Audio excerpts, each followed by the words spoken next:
dreamer. It is said that to best enjoy the light, you must first explore the heart and soul of the darkness. We are the artists who create in the shadows, whose dreams are designed to become your reality. I'm Stanley Wiater. Welcome to my world of the dark fantastic. Welcome to the world of dark dreamers.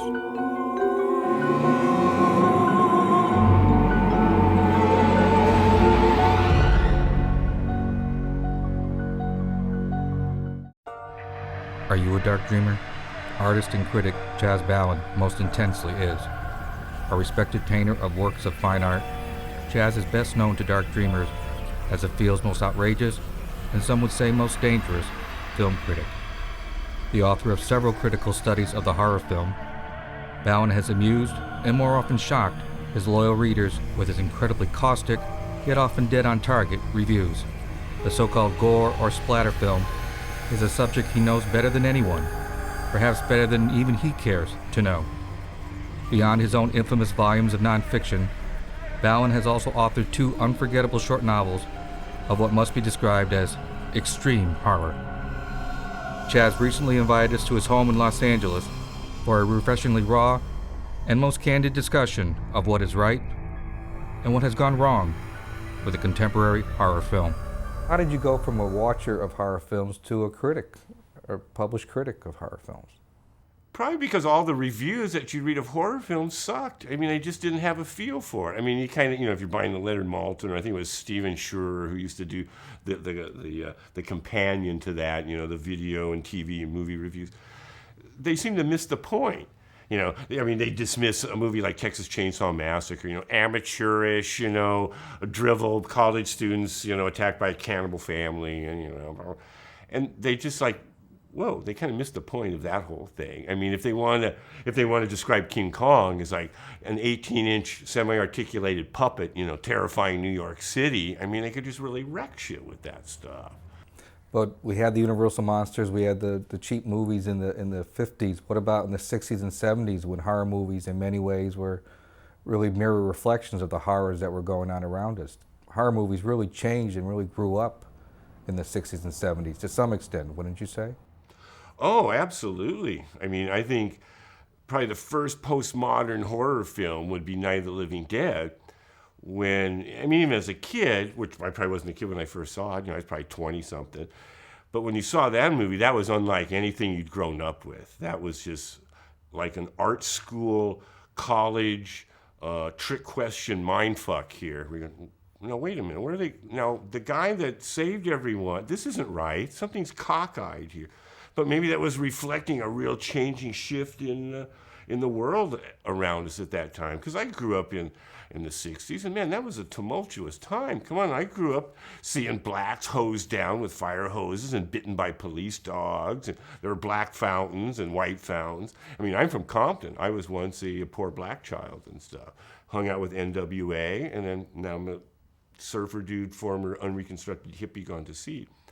But the Night of the Living Dead experience started maybe raising the stakes for what horror filmmakers could say with, boo, we're scaring you. Sometimes that can work for 20, 30, 40s. It can always work, but sometimes you want to have someone who's thoughtful about it and maybe makes you think a little more about it. And in turn, that helps maybe exponentiate the horror element a little bit, because there's more to it than just someone jumping out from behind a door and going, boo. I mean, you can only do that slow creep up to a door and the hand coming out, turning the doorknob and what's behind the door.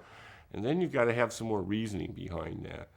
So some of the films in the 60s and the 70s were just some of the most extreme horror films, that we've seen, because a lot of times they look like the real deal. Maybe not so much, in a reality-based documentary fashion, but there was just there was a certain element of clumsiness to them. They weren't professional, they weren't super polished looking, where you almost looked that this could go off and wreck itself at any time now. This might just get too dangerous. I mean, there's scenes in stuff like the Texas Chainsaw Massacre when all those kids are in the van and they pick up the hitchhiker and he's starting to show him his photographs and he whips out the straight razor. There's something really hair-raising in that scene because you feel like you're like a little too close to this. You kind of wish the camera was maybe a little further back and was in focus, and you didn't feel like you were in the back of this smelly-ass van with this psycho. And that crops up in a whole lot of those angry films in the 70s. Last House on the Left is, another film that came out of a lot of that turmoil in the 60s and the Vietnam War and that senseless brutality and just where was our society going. It was changing from the monsters, without to the monsters within. And maybe that was a critical juncture in horror films and in genre filmmaking in general, when we started looking inside and just seeing the horrific things that we are capable of doing. We don't really need a monster or a wolfman. We are capable of this kind of behavior ourselves. We're capable of being the most heinous, most feared monsters that walk the face of the earth.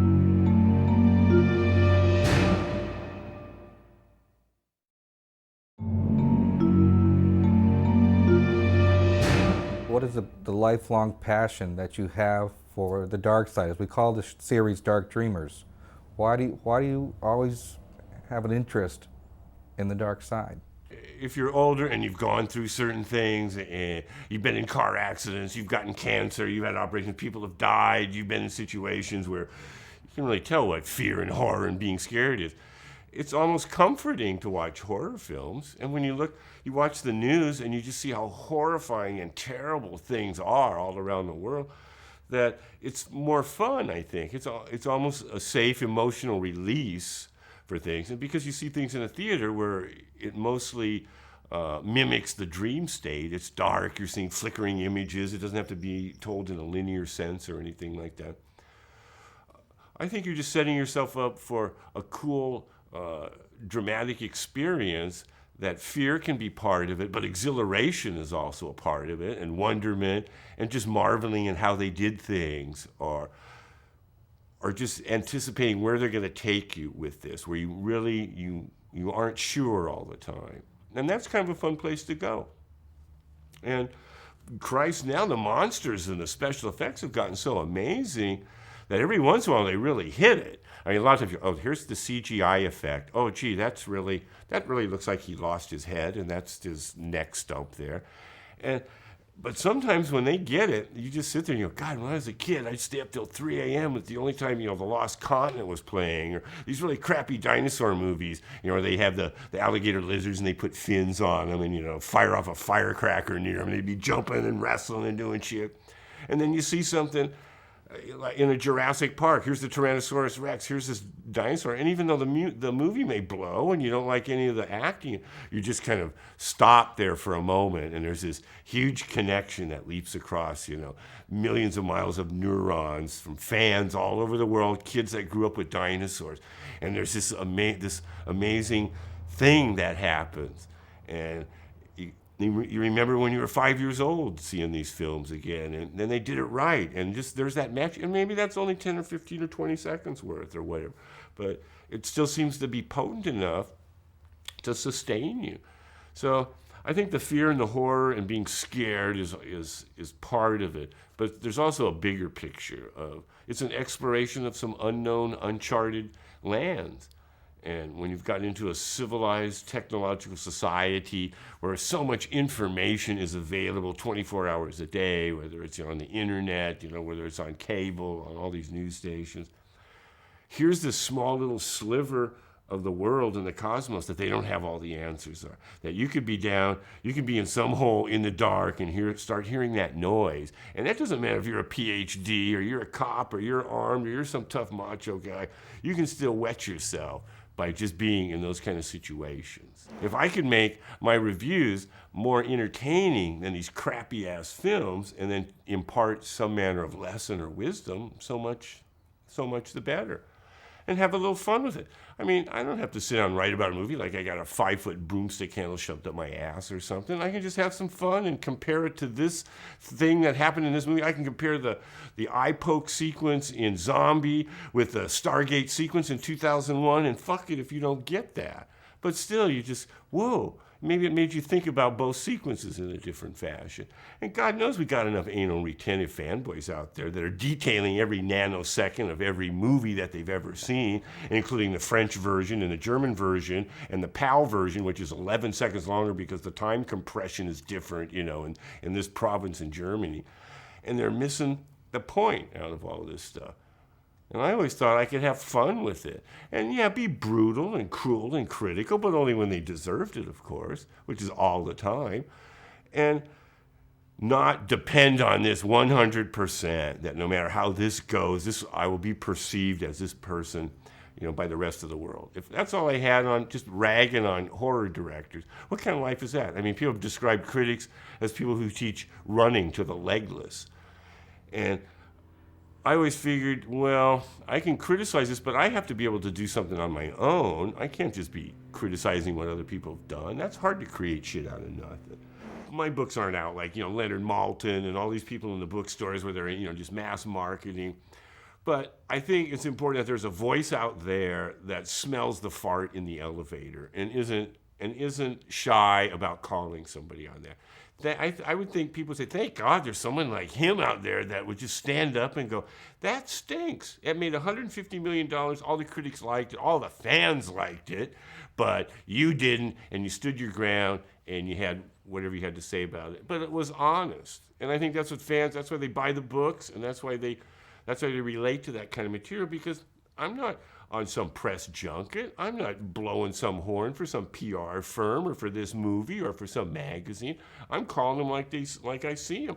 I'm sitting in there paying what those fans are paying to watch those movies. And if I get burned on that, I have an avenue and a way to address that issue and get my opinion heard to other fans that don't need to go through that experience.